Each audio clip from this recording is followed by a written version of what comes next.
नमस्कार दोस्तों, आज हम बात करेंगे कि बगैर घास के आप फार्मिंग कैसे कर सकते हैं। क्योंकि बहुत सारे लोग हमें व्हाट्सएप में कमेंट में पूछते हैं कि सर हमारे पास ज़मीन की कमी है या फिर हम छत पे बकरियां पालते हैं, तो बगैर घास के हम फार्मिंग कैसे कर सकते हैं। तो चलिए बात को ज़्यादा नहीं बढ़ाते हैं और वीडियो को स्टार्ट करते हैं। दोस्तों, वीडियो के स्टार्टिंग में ही मैं आपको अपनी एक छोटी सी स्टोरी सुनाना चाहता हूँ। हमने जब स्टार्टिंग में एकदम नया में बकरी पालन स्टार्ट किया था, तो हमारे बकरियाँ हमारे लोकल के जितने भी घास थे वो सभी खा गई थी, तो वहाँ पे सूखा पड़ गया था। और दूसरा बात ये है कि उस वक्त गर्मी का सीज़न चल रहा था और हमारे घर से थोड़े ही दूर में एक बहुत बड़ी रोड है, जिसके कारण हम अपने बकरियों को ज़्यादा दूर चढ़ाई पे नहीं ले जा सकते थे। इस कारण से अगले 1 महीने में ही हमारी बकरियां सूखने लगी, मुरझाने लगी, उनका रंग भी काफ़ी धुंधला सा हो गया, जबकि एक नज़र में आप बोल सकते हैं कि बकरियां हमारी बीमार सी होने लगी।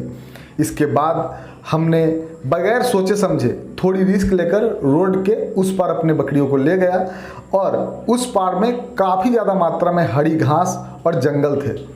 तो 1 हफ्ता हमने उस पर चढ़ाई कराया अपने बकरियों को, और उसके बाद हमने जो देखा वो अविश्वसनीय था। क्योंकि इससे पहले मैं खुद भी हरी सब्जियां खाना पसंद नहीं करता था, तो जबकि मम्मी मेरी बहुत बार कहती थी कि हरी सब्जियां सेहत के लिए बहुत अच्छी होती है, बट हमें इस बात पर यकीन नहीं था। बट जब हमने हमारी बकरियों को 1 हफ्ता चढ़ाई करवाया हरी घास, तो हमारी बकरियां लगभग दुगनी साइज की हो गई।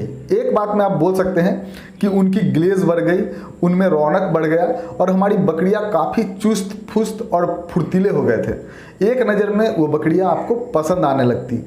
तो ऐसी हो गई थी हमारी बकरियां हरी घास चढ़ने के बदौलत। तो उसी वक्त से हम भी हरी सब्जियां खाना स्टार्ट कर दिया है हमने। चलिए बात को ज़्यादा नहीं बढ़ाते हैं और मेन टॉपिक पे आते हैं। तो अगर आप बगैर घास का बकरी पालन करना चाहते हैं, तो पता नहीं कौन कैसे इसमें सक्सेसफुल हो रहा है, मुझे नहीं पता, बट मुझे लगता है कि अगर आपको बकरी पालन से ज़्यादा इनकम कमाना है तो आपको बकरियों को घास खिलाना ही पड़ेगा।